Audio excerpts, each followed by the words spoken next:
Special মশলা দিয়ে যখন একটু রান্না করতে আসি তখন প্রিয় এক আপুর কথা মনে পড়ে। মশলাটা যেমন স্পেশাল, মানুষটাও তেমনি আমার কাছে স্পেশাল ছিল।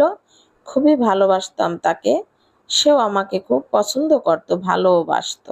আসসালামু আলাইকুম, welcome back to my another new blog. কেমন আছেন আপনারা সবাই? আশা করি সবাই সুস্থ আছেন, ভালো আছেন। ঢাকাতে সারাদিন এই বৃষ্টি, একটু একটু করে বৃষ্টি, আবার কখনো অঝরে বৃষ্টি নেমেই চলছে। বৃষ্টি আর কমছে না, থামছেও না। আর বৃষ্টির জন্য একটু গরমও কমছে না। আর বাচ্চাদের স্কুলেও ঠিক মতো নিয়ে যেতে পারছি না। কোচিং থেকে ফিরে আসার সময় আলবির পছন্দের চানাচুরটা কিনে নিয়ে আসলাম।